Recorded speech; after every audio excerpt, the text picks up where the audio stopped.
All right. This has been months in the making. This is my dream come true for 2023, so I can die happy now. I am so excited to bring back on Grainne Donnelly and finally have Emma Brockwell on the podcast. You guys have been amazing authors of some great research, but we want to dive into, it's been 4 years since the 2019 postpartum return to run guidelines. And so we want to have a look back and reflect like we look upon our children. So thank you so much for coming on the Active Mom Postpartum podcast.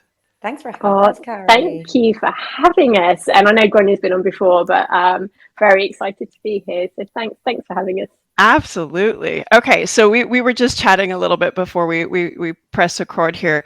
4 years, that's preschool.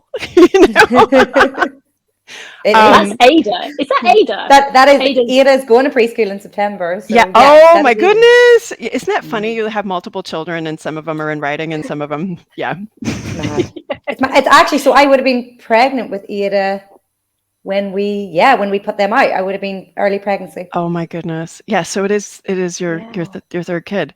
So. Fourth. Oh, geez, I took one away from you. I'm sorry. I was going to say, if you're saying the guidelines are a child, then it's actually Grainne's fifth child. Oh, her fifth child. Exactly. We got kids coming out of the woodwork here. So 4 years later, where do you think, where are the biggest leaps forward? And I don't even know where to begin with it, because I have conversations all the time with moms and researchers, and I'm like, this has been it's almost like a renaissance in postpartum return to sport and things like that. For you guys, like where have the biggest leaps forward been for you?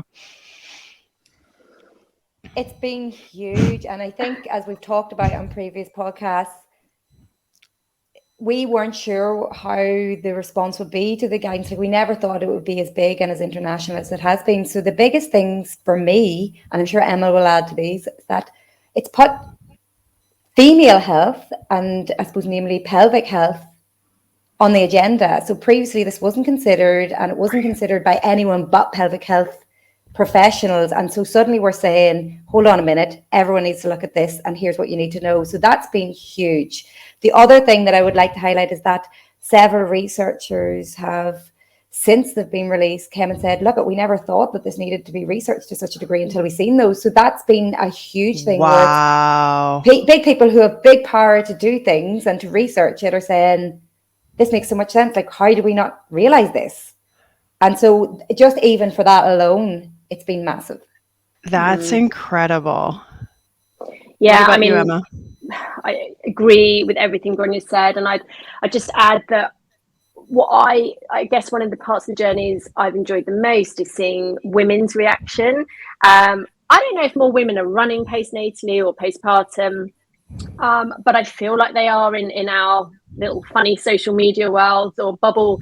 But I feel that women are more keen to explore exercise and running, and they're also really, really passionate about their pelvic health. Women are now accepting that, yeah, I may have had a baby, but that doesn't mean I should be leaking urine when I run or experiencing vaginal heaviness. So I think women are owning it a lot more and saying, this isn't good enough. We need and should be having more contact with healthcare professionals and amazing fitness professionals so that we can get back to or start exercise in the way we want to, so that we can do it forevermore without having any pelvic health conditions. So I think from that side, it's been really exciting as well. Yeah, when I talk to patients, it's really interesting because a topic that keeps coming up is, when we talk to our mothers and our grandmothers to try and find out a little bit about pelvic history and that sort of thing, and how we've had to navigate as moms, our mothers, they never had any issues, this or that. But it's different because they weren't as active. If they did exercise, the intention was very different. The intention, my mom's generation, was you would only exercise to lose weight. And it wasn't until I think I was, done with university, my mom was exercising more for fun. And she still does that now, which is fantastic. But it really, we're that intermediate generation that we're exercising because we want to, but also we're having to play the comparison game with our moms that supposedly got through, without any issues. And we're thinking, what's wrong with us? When actually we're comparing apples and oranges. And then if we have daughters.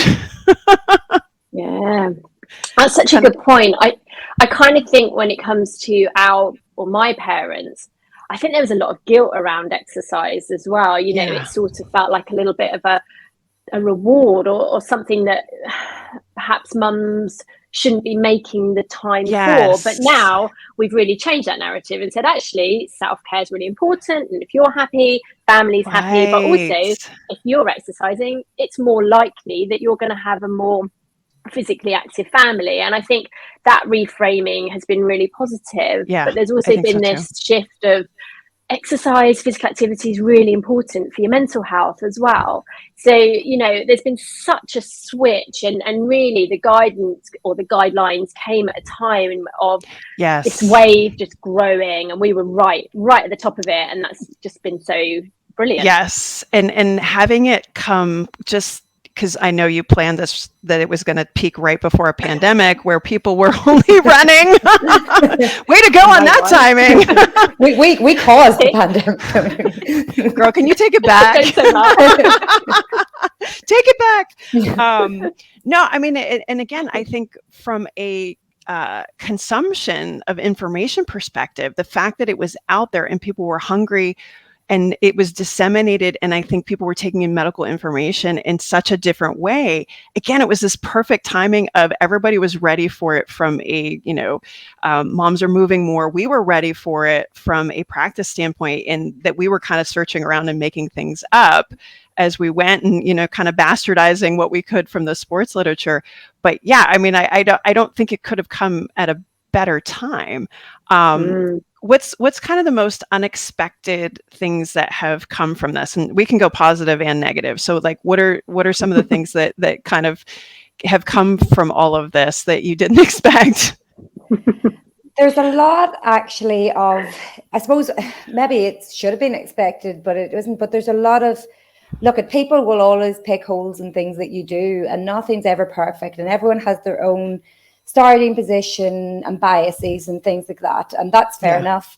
But I suppose there's definitely people who comment on them who have not read the entire guidelines, really. Well, that's what I would find, because there's a lot of edited highlights and captions that come from them, that things are said, and nearly as if they're nearly painted, like the whole point of the guideline was that this is actually female empowerment, kind of what you mentioned there. The public are ready to be understanding stuff about their own body. While they were targeted at health and fitness professionals, it's the moms who are ready and hungry to read this information and understand their body. But so they were supposed to be a patient empowerment tool and a clinical reasoning tool. And yet there's a lot of people posting that they're scaremongering, that they're, restrictive on women. And I'm like, that's the opposite of what the intention is. And actually never, like, even in the BJSM infographic that we published, when you go through the flow chart, like, people are stuck in the time scales, which I get, and we can talk about that in a minute. But when you go through it, it's like, is the postpartum woman 12 weeks postpartum? If not, is she at least 6 weeks? Continue on. Like, so there's your gray area. Yeah, absolutely. Like, and the thing about time scales is some people hate them, some people love them. But I think in medical society and the world, we need generalized ballpark timescales for understanding and planning. So if someone has a fracture, they have a ballpark idea that I'm going to be in cast for X amount of weeks, and I'm going to be then grading back into loading for X amount of weeks. So I'm going to be out of sport for whatever. Now they might get the fracture clinic 4 weeks into that, and the consultant goes, we just looked at that. We're happy to take the cast off today and not wait another 2 weeks. So there's things change, but there was a generalized ballpark figure on the average population to guide that initial sort of starting point. So that's probably one of the most negative things that's come out of it, is the whole issues with timescales. Some people like black and white. I think it's, I think all of us have been around long enough to know that with most things, the pendulum swings. And I think this is one of those things too, where, the people that are going to be absolutists are going to be like, well, this, they're going to find a problem with it no matter what, because they don't see gray. And again, I have yet to see any textbook patient in, 23, 24 years. But if you don't see things that way, I can see how that might be incredibly frustrating to them. But it also takes a self-reflection to understand that maybe black and white is not the best idea here. Mm. Yeah, but I'm not sure that the message we were giving out in the guidelines was that black and white. It wasn't saying, no, it wasn't. No, you must not run until you are 12 weeks, and even if you have problems, you can still run at 12 but weeks. I saw that. Don't wait. Yeah. We see it all the time. And I think as a clinician, what we must always come back to is clinical reasoning. Right. What we must always come back to as a fitness professional or a medical or healthcare professional is individualization. Yes. These guidelines are for the individual, but they are guidelines. It's funny how people they got hung up on that word. and that's the thing. Take it with a pinch of salt, but really, to have been pregnant, to have had all of these incredible physical and mental changes, to then suddenly expect at 6 weeks, which is mainly when our postnatal mums are seen in the UK for a very brief check, to suddenly see that as the green light to go without considering not just your pelvic health, not just your musculoskeletal health, but you as a whole, which I'm sure we'll come on to. It's not okay to just be signed off without consideration of these things. And really that was the whole point, was just to say, stop, think, women deserve better, women need better. And certainly from my end, one of the driving forces was, please, can we remember women's pelvic health in all of this? Because really, it's not getting screened. I still don't think it is enough. And I think it's just not, I think it's a really important thing to consider, amongst other things. So, I do really think people need to take the guidance as just that, but use your clinical reasoning, use your individualized approach to the guidance to really gain the most from using them.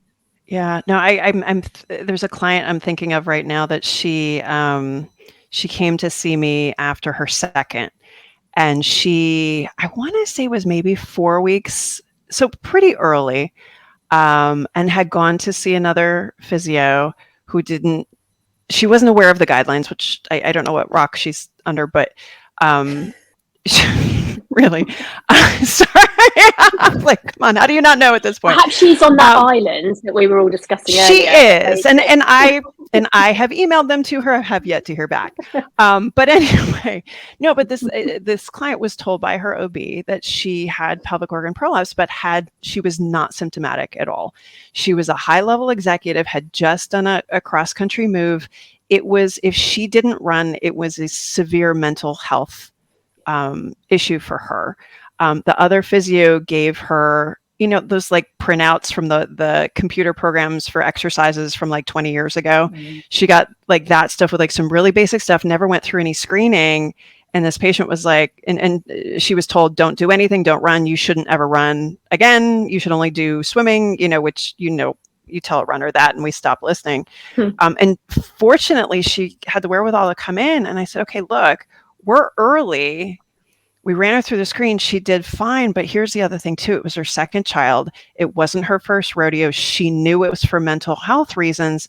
And it was one of those things, it was the benefits far outweighed kind of what would happen if we said no. And we were very clear on what the progression back looked like as far as a run walk program, all of these things we talked about, nutrition, bone health, all that kind of stuff. That context, I'm like, she's early, but she's aware. She knows it's not her first rodeo. We've been very upfront about, you've got to watch out for this, this, and this, but I think we can go. And I think that's the thing that really is hard for people to wrap their head around is, there's circumstances when, from a tissue healing perspective, okay, it's a little soon, but if I don't give her guidance through, she's just going to go out, or if she stops, then we're going to have a lot of issues with postpartum depression, which is actually probably going to be far worse. And so again, having having a platform or something to kind of base a conversation around, to say, yes, this is what this screening looks like, these are where the deficits are, but also to talk about nutrition, to talk about breastfeeding, to talk about stress, all of these things. I think that's one of the best things about it, is it just provides this very neutral forum to have a conversation Oh, I that we love didn't that. I have love that before. example.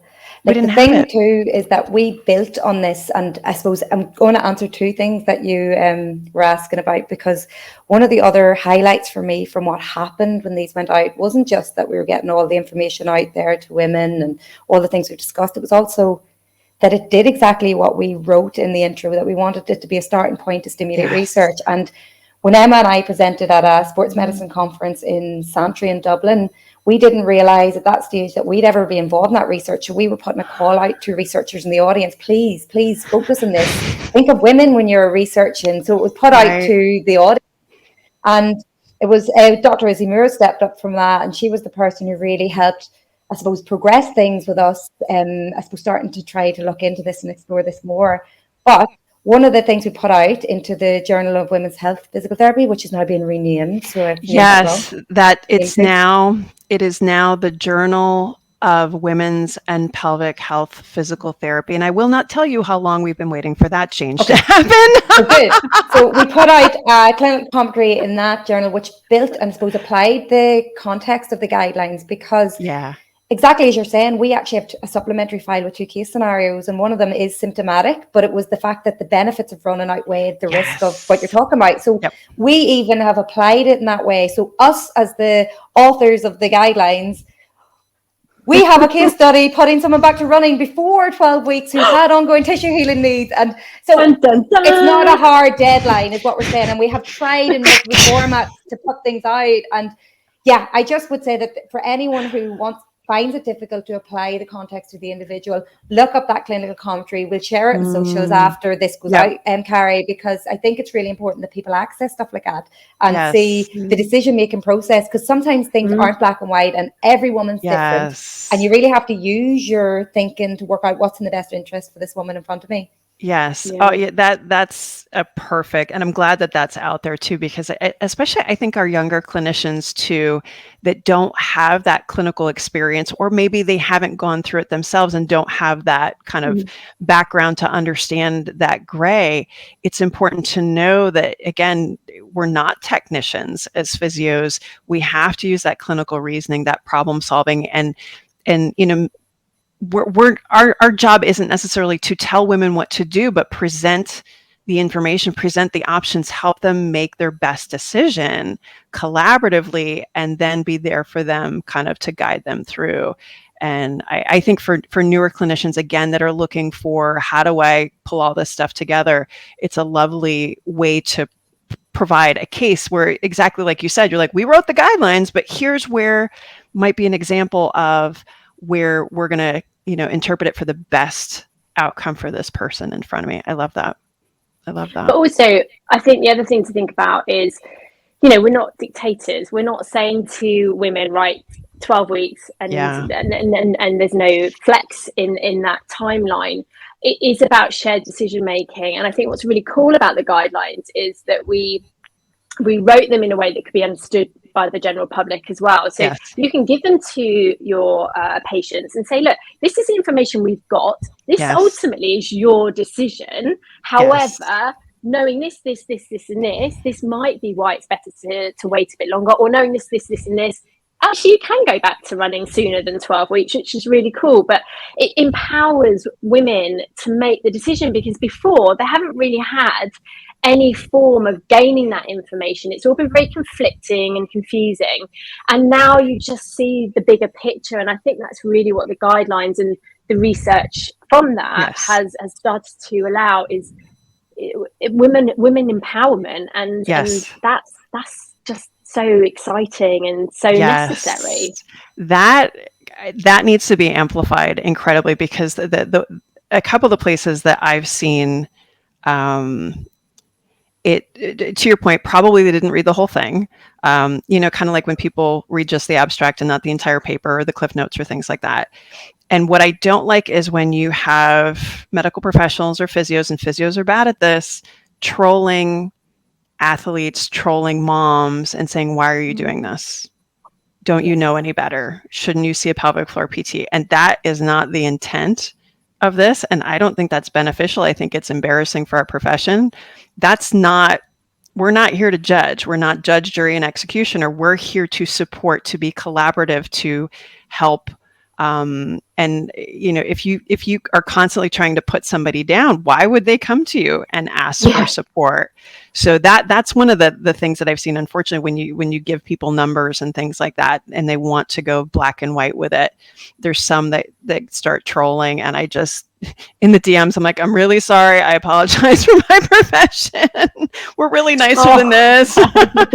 I've seen it in running. I've seen it, and usually it's the it's your blue check people. It's the people that they're much more visible and things like that. And I can't imagine, the amount of feedback they get about what they're doing that's good or bad, or I'm sure everybody's got an opinion about everything, right? And the thing is, we're not meant to, particularly for elite athletes. Funny, I had a runner the other day who came for a postpartum check, and she was like, I must have then brought up, I was like, have you seen these? I'll send you copies. She's like, I've seen them. She's like, oh, my goodness, I rolled when I seen 12 weeks. Don't not let me run 12 weeks. I was like, this isn't about me letting you do whatever. So we talked about the fact these are just information, and we're not trying to restrict you. We're trying to make sure you get right back at the right time for you. Yeah. And everyone's different, but it's so that we can keep you there, so you don't go back and end up finding that you've overloaded yourself in some way. So it's interesting because I think it was a 2020 edition of the Journal of Pelvic Obstetric and Gynecological Physiotherapy, there was actually Biljana Kenway, who's one of our editors, carried out an interview with Tim Gabbett, who does a lot on load tolerance. He's a scientist and he investigates a lot of this stuff, and he works with a lot of elite athletes. And they did an interview trying to apply his knowledge and research to pelvic health. And a lot of it is transferable and extractable, and the principles can be considered the same, albeit they haven't been investigated that way. Right. But he discussed the fact that we have to think, no matter what area of the body, we have to think about internal factors and external factors. So the internal factors in terms of what's happening locally, what's tissue healing like, what's the load capacity before that person was pregnant, so that you're having an idea of the baseline of what the load capacity might be. And we know that from research, Carrie Bow's recent paper actually highlighted that postpartum women have a reduction in pelvic floor muscle strength by 50% compared to their end of pregnancy strength. So we know that there's a change in strength there, but then we have to consider all those external factors, and that can be things like sleep and all those biopsychosocial factors. So somebody could be ready for running at 6 weeks, but actually at 8 weeks, they're having a child there's sleep regression, there's different, maybe they're not as ready as they were at 6 weeks, at 8 weeks. So this is a kind of ongoing kind of evaluation. And I think once we understand that it's not just black and white, it's actually we're human beings and we're complex, and there's lots of things to understand. And even just informing women about that doesn't mean they can't run. It means that if they're frustrated that their run was either symptomatic, but it wasn't 2 weeks ago, or that they weren't able to go as fast or for as long, they might understand the context of it when they're able to go, do you know what? Yeah. I was told, or I read somewhere, that sleep can interfere, stress and psychological factors can interfere. And actually, I've had a lot of that going on recently, and that makes sense. Yeah. Right. So it's kind of like you had, not that you're looking for permission, but just trying to understand. I've had those conversations with a lot of pregnant women. I'm getting more women who are athletes contacting me during pregnancy because they want to prepare. They want, they want things to go well, and prevention always comes up, which you and I know are, okay, there's some things we can do, some things we can't. And obviously it's a different conversation if we talk to them in the first trimester versus if they talk to you at 38 weeks, as far as preparing for delivery and so on. I love having the conversation about the guidelines in pregnancy because we literally start to lay out expectations postpartum, what they can do. We set up that postpartum visit here within 2 to 4 weeks of the due date so that they have permission to, you can start to do something. Let's talk about walking. Let's talk about how your delivery went. Do you need a lactation consultant? Do we need to find a sleep person? How do we kind of make sure that you're set up to go forward? And I had 2 come in yesterday. It was a lovely day, I have to tell you, because I saw them both probably like, I don't know, 3-4 months ago, and their babies are 3-4 weeks now, and they're doing great. And their expectations are on point. And one is she wants to get back to doing Ironman. The other one, she's very active, and she knows it's going to be a long path forward, but she feels good and confident with the movement that she's doing now. And, gradually she understands why her body is doing certain things and why it feels a certain way. And one of them just decided, you know what, I'm not going to breastfeed, and because I need my sleep. I'm like, great, that's wonderful. This is what this means moving forward. Exactly. And that's, I literally sat back for a second. I'm like, this is different, because we had these conversations before. We had these conversations close to delivery afterwards to process all of this. And now we have a pathway forward, and you feel really good about it. Like, that's very different than a mom that walks in your office completely unprepared, devastated because she thought she could control everything, thought that she'd be hopping up off the delivery table and going for a run, and it didn't turn out that way. Like, those are two very different conversations, Yeah. Absolutely. I love that. And that's one of the other things I think the guidelines have potentially influenced is the elite female athlete world as well. Suddenly female athletes having babies and being pregnant is a lot more, I want to say, acceptable. It was never unacceptable, just to be clear. But I think a lot of women were seeing motherhood and pregnancy as the end of their careers, and now they're seeing that really it's just another stage in their career, and they can return to their sport. And we're seeing, aren't we, that a lot of these athletes are doing it better than ever before. And a bit like you in the UK, I'm now getting a chance to work with some really awesome athletes who have a team's network that supports them from day one. So during their pregnancy, they are getting the opportunity to work with pelvic health physio and understand their pelvic health, understand what their do's and don'ts are in pregnancy, that they can work harder than they've ever been led to believe before, bust some of the myths around that still exist. And anecdotally, I am definitely seeing that if we are working with women during pregnancy, preparing them for their postpartum journeys, they are doing so much better postpartum. They're stronger, their recovery seems to be quicker, and they're much more understanding of what's ahead of them, because it's daunting. And I was just reading an article the other day in one of our newspapers, The Telegraph. It was saying that she's an elite rower, and she just felt that she really had lost her identity as a mother, going into this mother athlete role. And if you've got someone like us as pelvic health physios to talk to during and after your pregnancy, I think that can make such a difference, not just for your mental health, but for your physical health, but for your mental health as well. So, I do think that pregnancy is such an opportunity to really nail it with this perinatal population. And if we've got these role models, these athletes, then us, the mere recreational runners and athletes, can be really empowered to move forwards with our own journeys as well. Well, and I think that brings up a good point as far as the professional athletes. One, that we're seeing them. Two, that they're actually getting support, because I think there's this assumption that if you are in pro sport, you automatically have the best people working with you. And I don't think that was always the case, because they didn't have any more information than the rest of us did. And so I think, and now we're actually starting to get some baseline research, and as far as that stuff goes, and the fact that now they're finally getting the support that they should have as pro athletes as part of their job.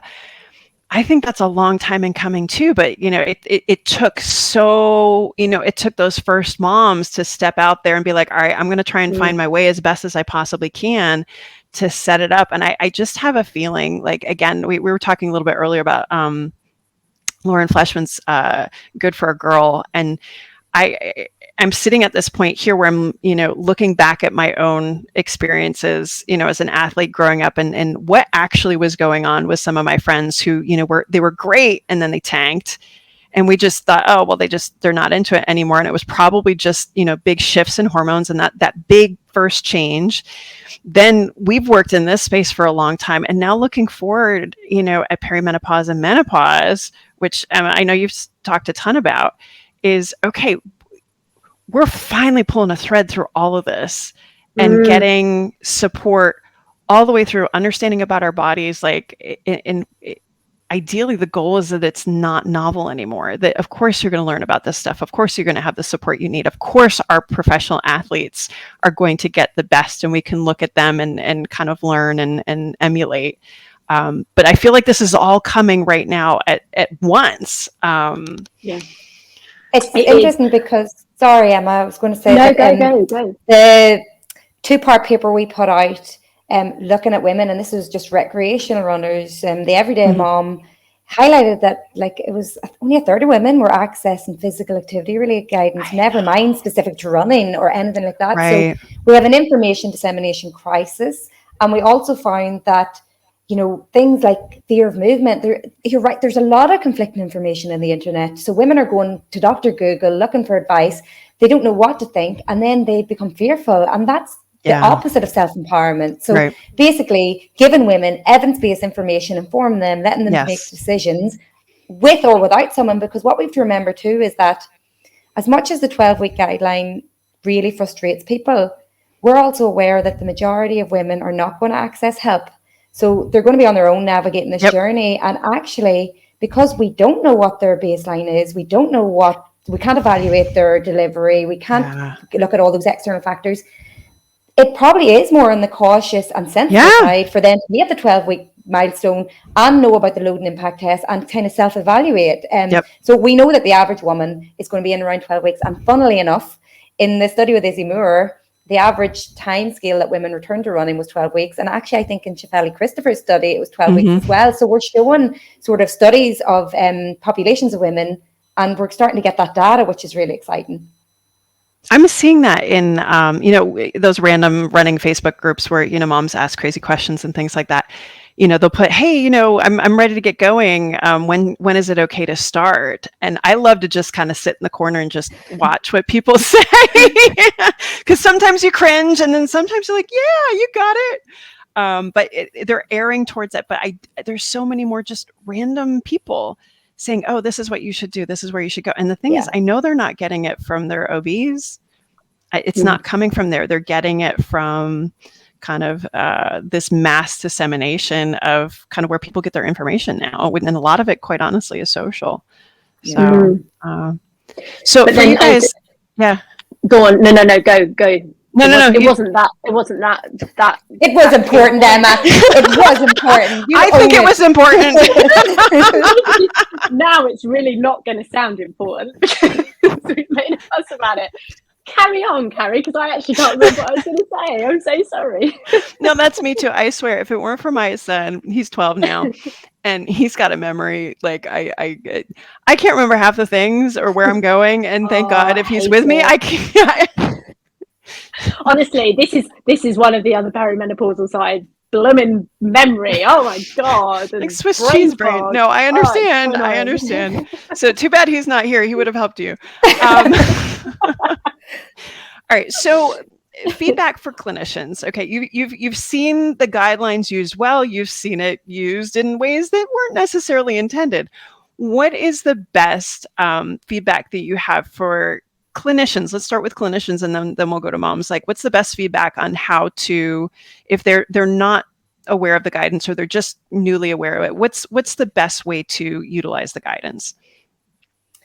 Read it yourself first. So I'm being serious, because it's, even if it's not your area, like if pelvic health, female health isn't your speciality, because there is sometimes this siloing off of, oh, well, pelvic floor rehab, postpartum care, that's for pelvic health physios. We're sports physios, and we deal with, so we don't have to think about that.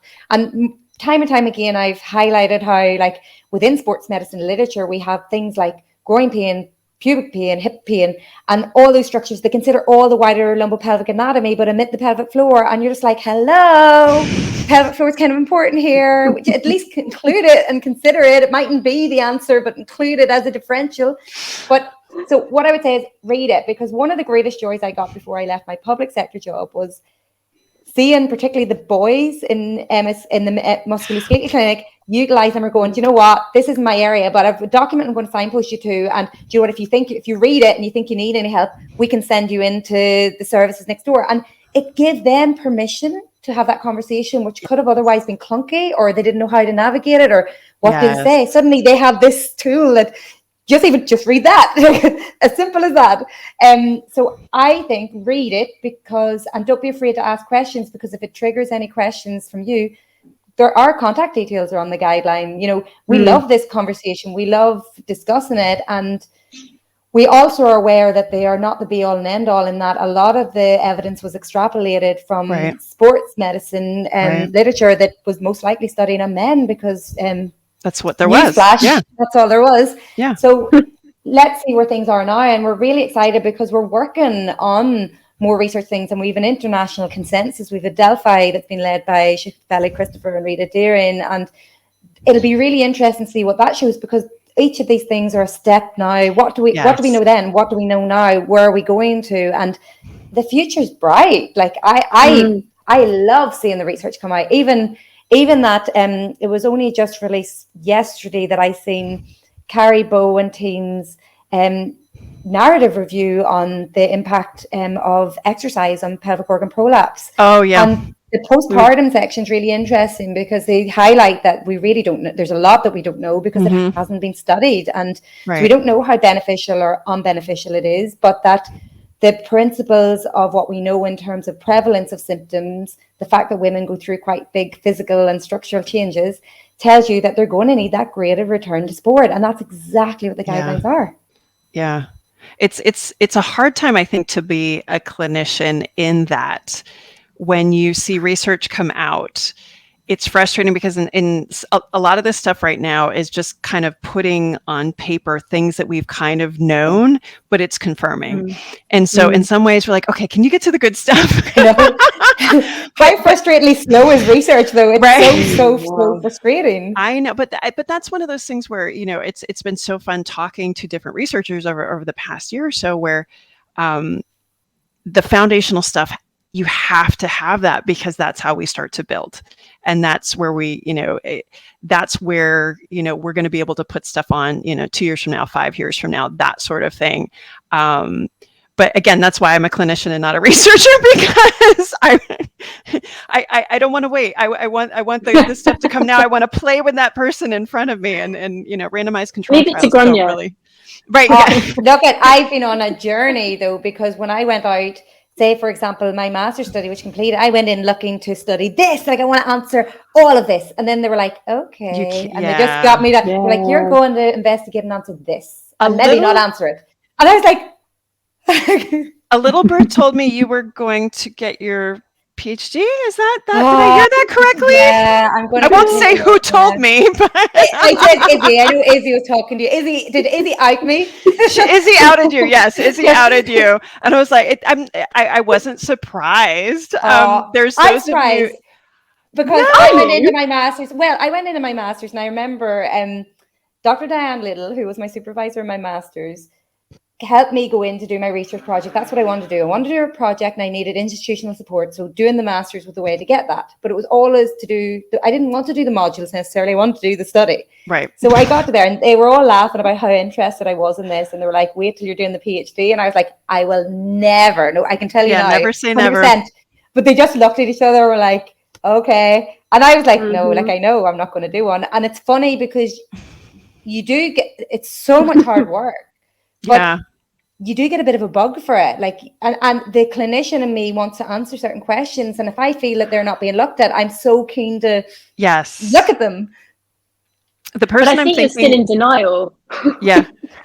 She keeps kind of like, I'm doing my PhD. I think. I think I'm pregnant. But then I'm like, what's a PhD? No, I'm joking.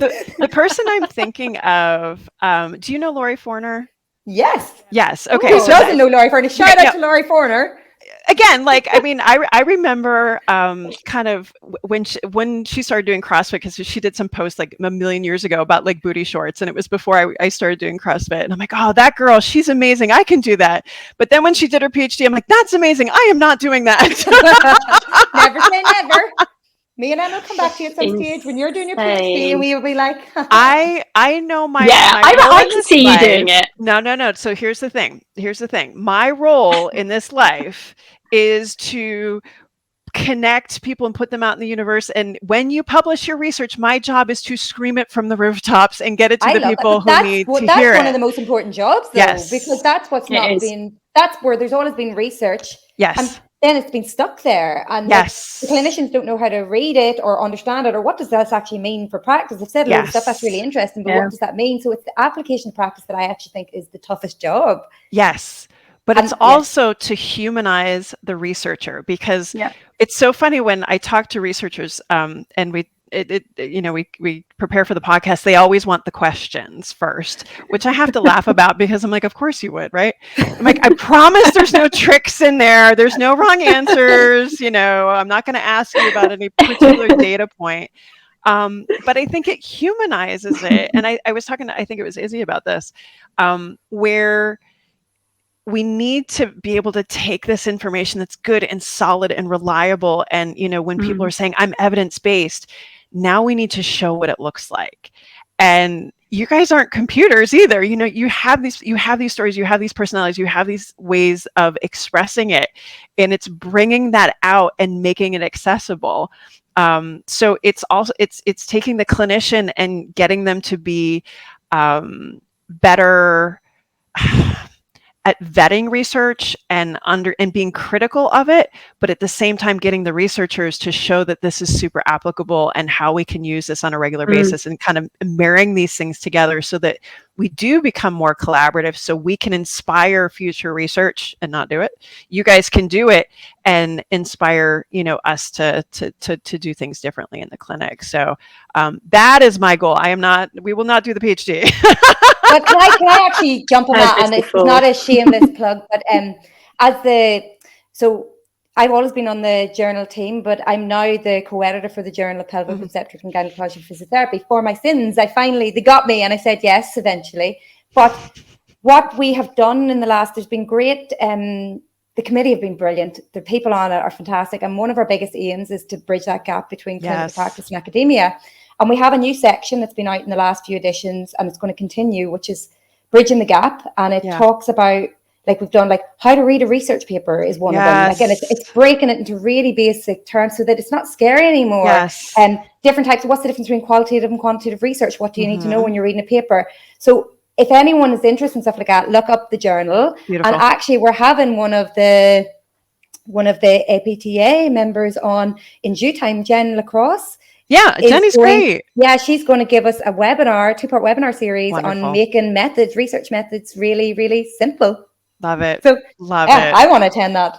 No, that's fantastic. And that's, again, Jenny, I think I've known since she was a student. I love, and this is where you guys hopefully will take some credit where it's due, that you've inspired some of these younger researchers to kind of pull some of this stuff up forward and make these connections. And it's not just us, clinicians versus researchers and that sort of thing, that like we get forward if we move together. And I think pelvic health, women's health, we've always been a kind of a collaborative, happy, fun sort of group anyway. We're always very welcoming. So why not have it happen with us? I mean, we're all on the same team, right? So exactly. I think that's super important as to what the POGP are doing, because that stops the abstract reading alone. Because when you understand how to read a paper, you start reading the abstract, you don't get so scared of it. And then you disseminate the information much, much more effectively. The only thing I would say as a non-researcher is access to the research. I was just going to say, any access to it. I have to message Grainne and say, Grainne, can you send me that paper, because she has access and I don't. And so, to a point we can't fault clinicians, because if all you can read is the abstract, of course you're going to quote the abstract because you're trying to be evidence-based. So I don't know how that changes, because I understand it's all down to copyright and funding, but as clinicians, as a mere clinician, I'd love better access to research, because I can actually do a lot more with it, I think. I think you hit the nail on the head, and I'm very, very fortunate. We have a local physiotherapy school a mile from my house. Our chair is amazing. She's one of my neighbors. She's just a wonderful person, and so I'm adjunct faculty there, and so I do have access. But that's where I think conversations like this and conversations with researchers can kind of be a stepping stone. So if you do not have that in-print access, what's better than hearing it from the researcher themselves and kind of discussing things like that? So no, I agree with you 100%, because most people do not have access. And I do worry sometimes when people who do have access put out their interpretation of the research on social or things like that, and it's maybe not exactly right, or a slant or something like that. That's why I think getting it from the researcher's mouth is so incredibly important, and amplifying those voices, because again, if you can't get it, the paid version, and we know, most people can't, how can we still get that same and again, I need to be entertained when I learn. That's just me. I'd rather listen to a podcast than read the paper any day. And it's that flexibility to learn on the go. Take it with you as you're commuting or something, or the kids are running around and you can still listen while you're getting things done. So there is, I think we have a new era of the way we need to be disseminating information. And look, social media, people give off about social media, but social media has been fantastic. The guidelines wouldn't be where they are if it wasn't for social media. It's so powerful. And that is the only way some women are looking for health information. And there's more and more studies investigating this. And funny, I'm involved in there's a project with an Italian team who are looking to do with diastasis. And it's going to be super interesting because they're looking at the impact of social media posts on exercise behavior during diastasis. Interesting.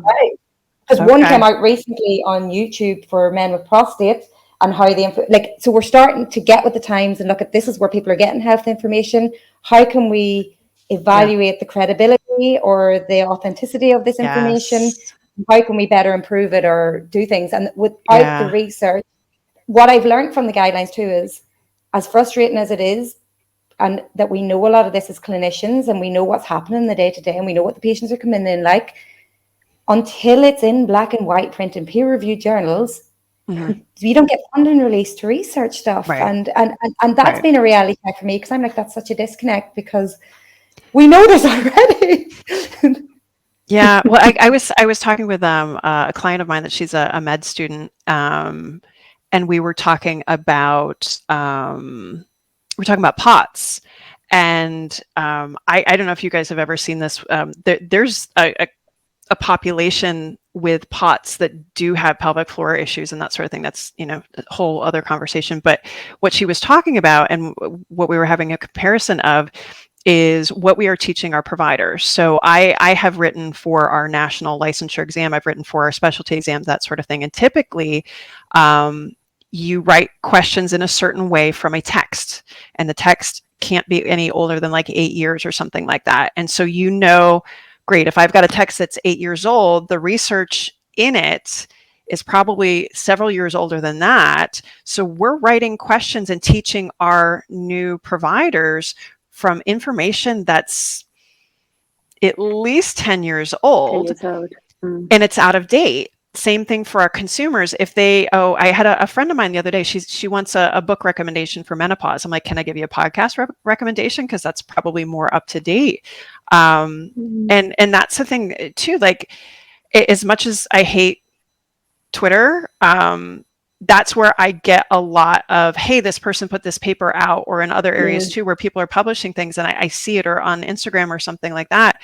That's where I see the newest stuff. It's not going to be from a text. It's not from what I learned in school or from a book or things like that. And I think if people don't understand that, they think their providers are up to date on information. And that's where, this client of mine, she's like, I don't think we're ever going to talk about POTS, but POTS is coming up a lot, in the context of, post-COVID and things like that as well. And she's like, this is a thing that, like, I live this every day and we're not even going to talk about it because it's too new to include in my education. And so I think people don't understand kind of how long it takes information to come out. And when you say, hey, you know what, I heard about, estrogen on Twitter, that shouldn't be taken as crazy. That should be taken as, oh, hey, you know what? I should probably look at this because that may be, or, on Instagram or something like that. And that may be where the earlier or the more up-to-date information is. But that can sound really weird to somebody that you get your medical information off of social media. But that's the reality of it. That's where the public are. And if you think of like the younger generation, they're all stuck in phones. Everything has to be quick access. They only know on demand. And like, it's so funny because me and my husband laugh at the kids. Our kids don't even understand that there was a time when TV wasn't on demand because they want a certain show on. Put this on. Commercials. TV now. They don't get commercials. They don't know that you used to have commercials. You used to go to the toilet in the break, be back in time, and or that there was a time when we didn't have a remote at one stage. I remember when a young child, we had to actually go up to the TV to change the channel. Like the stuff that they do not understand is ridiculous. Like. So we're in an era now. We did too. But like on demand is where people are. They want information fast. They want it now, and they want it without barriers. So they want it without a sign-in login. They want it without a, they want quick. Yes. No, you hit the nail on the head. Yeah. And also, I'm so sorry, Carrie. No, keep going. You're good. You're good. I was going to say the flip side of that as well is researchers also are using social media. So, I mean, look how we managed to get 881 women to answer our survey for the study that Izzy led on. That was good old social media predominantly. Absolutely. So there's a flip side to that as well, where we are mutually benefiting each other. The social media does have so many pluses. And I think you're spot on. It's the go-to at the moment. Yeah, Grainne. Can I say something that I thought about, and I can't believe I haven't thought about this before now, but one of the most transformational things and one of the most kind of bits that I stopped and reflected upon from the guidelines were the fact that we had the Latvian Physiotherapy Association reach out to us, and me and Emma actually did a wee abstract video because they sought permission, my husband always corrects me, sought permission to translate the entire guideline because they didn't have women's health physical therapy. They didn't have a speciality of pelvic health. They had MSK, and physiotherapy, even as a profession, was very young in their country. So they were like, this is brilliant. We want to keep up with the rest of the world. And they were able to access that document. They were able to realize there's a world of people doing the specialism. And since then, I went out actually in June and I did an introductory course to pelvic health physiotherapy. So they now have their first cohort of pelvic health physiotherapists. Signa actually attended. I did the 4th trimester care event with the APTA Pelvic Health SIG back earlier at the start of 2022. And she represented Latvia. So we're having countries that traditionally have been outside the sort of very developed services accessing information and coming onto stage and now communicating with us and forming links. And I'm like, that's what it's about. Yes. Yes. No, and here's the thing too, that I get DMs usually every day, and I'll tap you guys from time to time, of women all over the world that are reading this and saying, how do I find somebody? And also recognizing when the care isn't up to date in their country. And I think if you're kind of just in your own world, I know I had no sense of this until I started going to WCPT events, and understanding that in some countries, just getting basic, what we think of as, what we learned 20 years ago, there's countries just starting with that right now. And to your point, with this dissemination of information, I think that's how you get change too, is you get the public demanding, hey, I want a little bit more here. And you have providers saying, okay, well, how do I do that? And then people like you that are saying, hey, any way that I can help, let me do that. But to your point, if it weren't for this, I mean, we wouldn't be having this conversation if it weren't for social media, Yeah. The world got a lot smaller, in a good way for a change. Yeah. It really did. And also as a consequence of the pandemic, I am seeing, I don't know how it works in the US. I don't know if you work like this, but I'm able to see women from Germany and Spain and all countries to give advice, obviously. I caveat that with, I will always suggest they refer into a pelvic health physio close to them.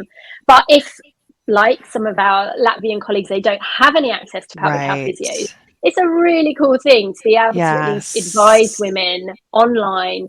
And so, yeah, the world's got smaller because of social media and online, Yes. thankfully. And I do think it's opened up the opportunities for women to improve their pelvic health as a Yeah, result of that. So, I think so too. No, that's a wonderful yay. point. That's a wonderful point. So when is the next version coming? Is there a next version? Like what's the next baby we're looking at here? Well, I think in terms of postpartum, we're working on that Delphi study, which will then hopefully feed into, because there isn't even enough research to do a proper systematic review, you know, so, and we need these sort of things before we can get formalized clinical practice guidelines. Right. But in the meantime, there's lots of different bits and bobs going on. I have actually remember, it was you who I messaged, actually, Carrie. Do you remember I got asked to speak at AMSSN? Oh, yeah. Like, and you met Karen Goucher, right? Yeah, but do you remember I emailed, was like, I don't know, this seems too good to be true. Like, is this a thing? And you were like, never heard of it. And I was like, oh, it's spam. No, but I'm like, Karen Goucher's there. That's got to be legit. Thank goodness. So thank goodness you've seen that and that you recognize her, because then I was like, all right, okay. So I have to say, it was one of the best conferences I've ever been to. And that was a sports medicine conference, putting pelvic health on the radar. And again, it was born out of stuff like the guidelines. But as a result of that, I have they asked me to write up a piece on sports medicine and pelvic floor to go into their sports medicine journal. So that will be coming out, I think, in March. So that's the next thing. And then, PhD, I'm looking to investigate adjuncts to return into running, basically, with the main adjuncts being education and compression garments. So I'll be looking at those too. Okay. So you Emma, in the meantime, I wish I didn't have to go at the end there, because honestly, Emma, you were doing so much elite sport. You're developing pelvic health and elite sports. You also wrote a book, by the way, not anything. What, that yeah, that book.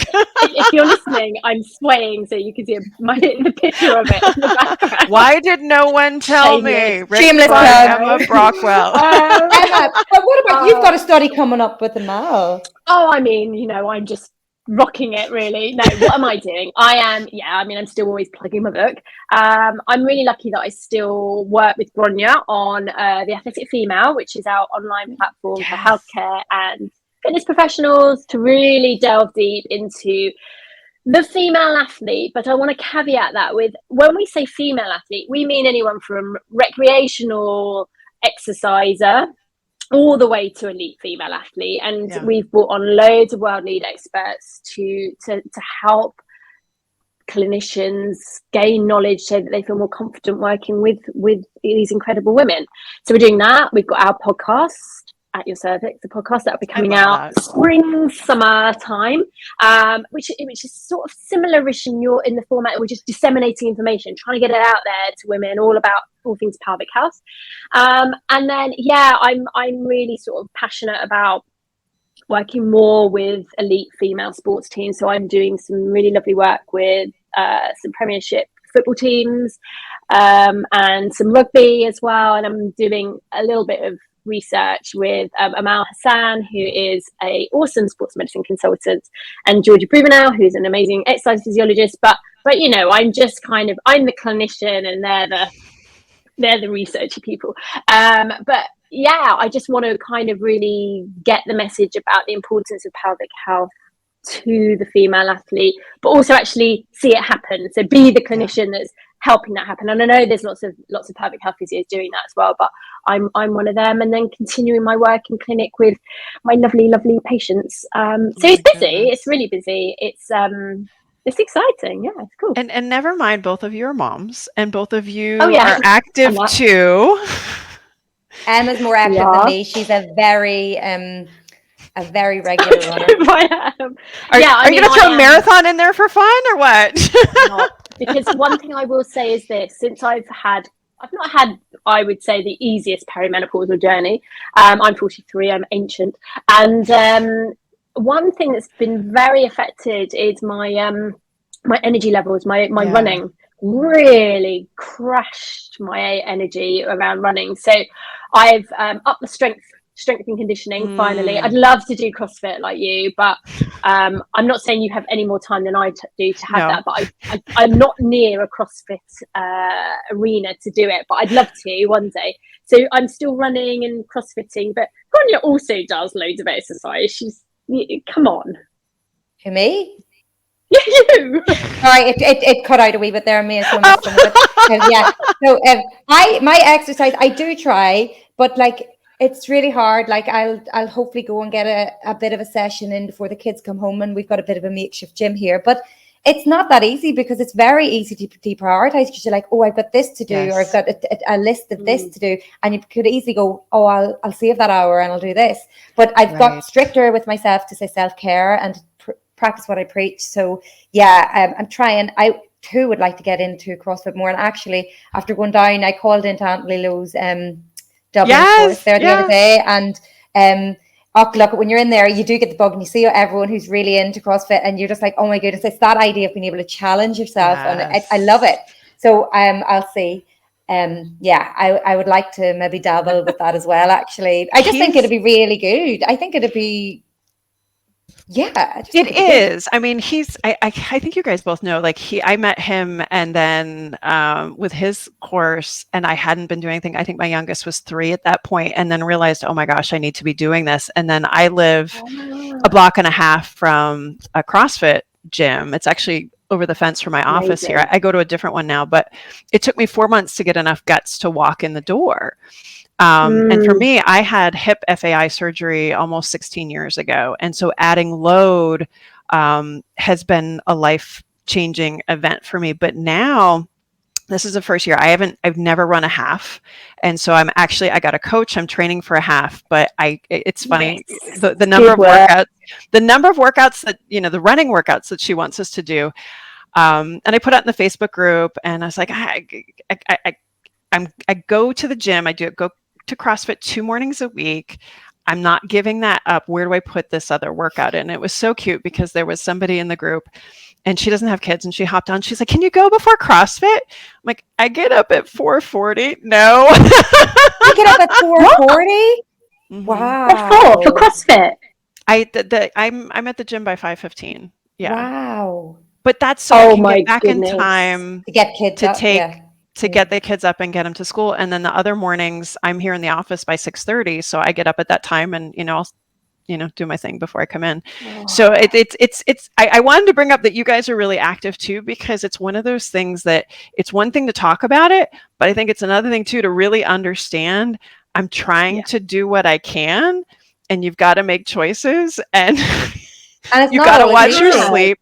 Yeah. But I've been so bad. I've been going to bed at like 8 o'clock. I was going to ask you what time to go to bed at, because I definitely get up later than you. But I go to bed later.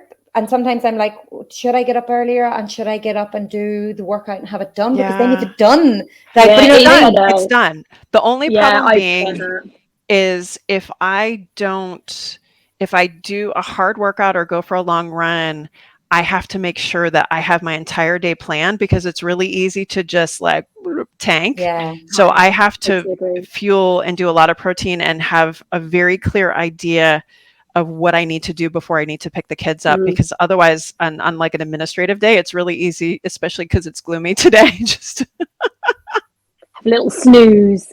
Exactly. I know that's the thing, and that's what I struggle with in this country. It's dark from. Yeah.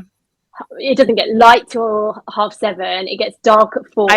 I finding hibernate. Your energy for that is no, really I hibernate hard. in winter. It's a conscious choice. But I wanted to bring that up because it's one thing when you research and talk about this. That I think it's the other thing when you guys are walking the talk. And I just wanted to do this because anytime I'm trying to talk myself out of doing my workout, I'm going like, Carrie says we walk the walk. I know. It's a guilt trip now. Yeah, I'll be sitting there in my ear. I just said I can't find time for CrossFit, but that's because, Emma, you need to get up at 4:40 to do it. So I really regret saying that. I will find the time. I will say though that it wasn't always that way. Like I used to have this lovely 9:30 a.m. group at the gym that I could walk to, and other moms, and we'd drop the kids off, and then I would go and that sort of thing. And then COVID sort of messed that up, and so it's a little bit different now. But I have a couple moms that our kids are similar age, and we work out in the morning, with the 20-something dudes. But it's to have it done. And I check the box and I get it done, but I you're hanging with the 20-somethings. It's okay. Oh, yes, I love that. We make old lady jokes. It's fun. So.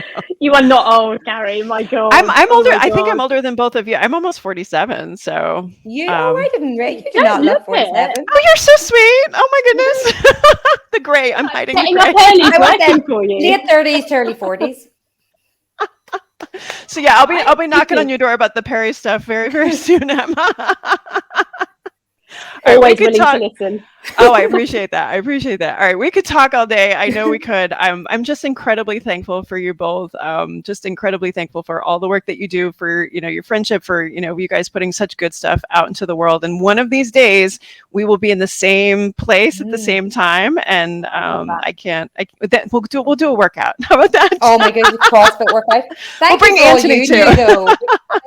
As we said, we the vehicle to be able to combine stuff, connect people, put things out there and translate it in a meaningful way that it's supposed to be is really important. And I really want to thank you for all you do, because that's a time effort. Job. Like, we appreciate that. It just doesn't happen. Happy to. Yeah. Happy to. If you want to find, we go back, find Emma and Grainne over on Instagram. They're at PhysioMum UK, which I used to think was PhysioMum UK, and now I realized it was PhysioMum UK. I've never even thought of that. PhysioMum UK. I'm going to start calling her that from now on. PhysioMum UK. You can find them over there. They post up their research and good stuff. And again, you can check out your courses, that the female, athletic female. Oh my God, I want to say that wrong. You can check that out. The athletic female. Absolutely. Thank you guys so much. I really appreciate it. And go for a run, go for a workout. I definitely want. I can't not now. I've said I'm doing it, so I'm doing it. Awesome. Thanks a lot, ladies.